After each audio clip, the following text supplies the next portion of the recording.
With no king, no prince, and a river still tainted by blood, the people of Ibino sought guidance from Ibiaka, a revered seer of Ukwa village. A group of courageous men was chosen to embark on the perilous journey through the thick forest that separated Ibino from Ukwa. The forest was dense, its trees whispering secrets of old, its shadows alive with unseen eyes. Yet, the men pressed on, driven by desperation and hope. At last, they arrived at Ibiaka's shrine. The old seer sat before them, his face lined with the weight of many prophecies. As they explained their plight, he nodded solemnly and began his revelation. Ibiaka spoke of the sins of the royal family, of Ifoma's unjust deaths, and of the curse that stained River Banku red. The blood of an innocent cries from the river, he said, and it will not rest until justice is done. The men listened in stunned silence as Ibiaka made another revelation. The young prince, Ifoma's son, lived in Etiam. He is the rightful heir, Ibiaka declared. Only by making him king will the curse be lifted and the river purified once more. This news filled the men with joy. At last, a way forward, they hurried back to Ibino, eager to announce the existence of Prince Enobasi.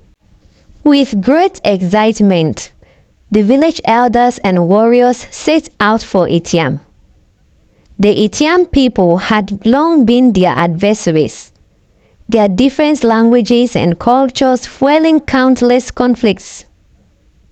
Upon arrival, they entered the humble home of Uko and Medara, where they found Enobasi, a boy of 10, tall for his age, his eyes bright with intelligence. He had been raised with love, and it showed in his strength and confidence. Since the two villages spoke different tongues, the Ibino men brought Emeka, a seasoned merchant, to serve as their interpreter. Through him, they explained their mission. Uko and Medara were stunned yet honored, though it pained them to part with the boy they had raised as their own. They understood that destiny had called him elsewhere. "You are a gift from the gods," Medara whispered as she embraced Enobasi one last time. "Go and fulfill your purpose." With tearful smiles, they handed him over, promising to visit whenever they could.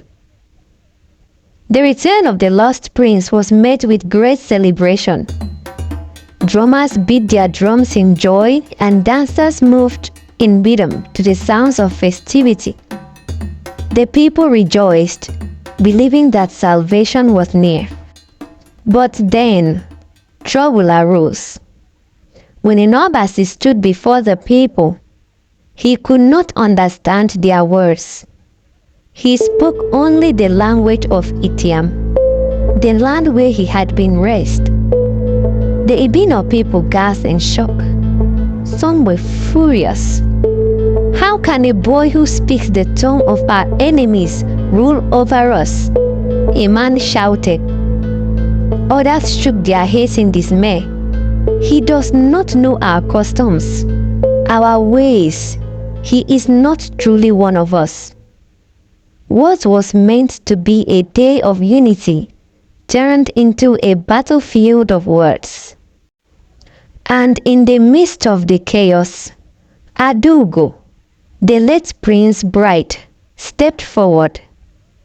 Dressed in fine garments, her posture regal, she addressed the people with a sharp and confident tone. "Why bring an outsider to rule us?" she demanded.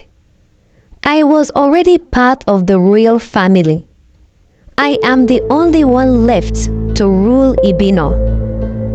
Gasps rippled through the crowd. A woman had never ruled Ibino before, but Adugo's words held weight. She was powerful, she was influential, and she came from a family with deep roots in Ibino's leadership. Her supporters began to rally behind her, their voices rising in agreement.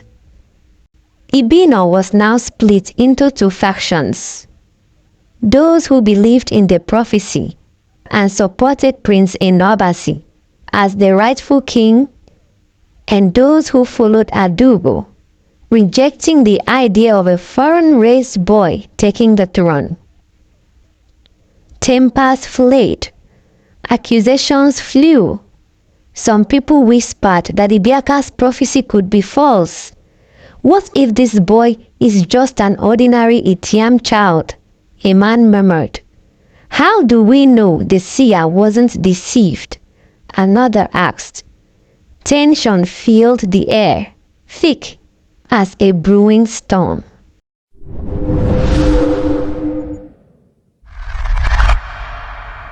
As the people argued, an elderly wise man stepped forward, his voice steady despite the rising commotion. The gods have spoken, he said. The Ukwa seer was clear. Only by making Enobasi king will the curse be lifted. If we defy this, we risk the wrath of the river once more. But even his wisdom could not sway those who refused to accept a foreign-tongued boy as their ruler. It will be over our dead bodies before we let an Itiam child sit on the throne of Ibino. One man spat. The village stood on the edge of war, not against another tribe, but against itself. Would they follow the prophecy and crown Enobasi as king? Or would they defy fate and risk the wrath of the cursed river once again?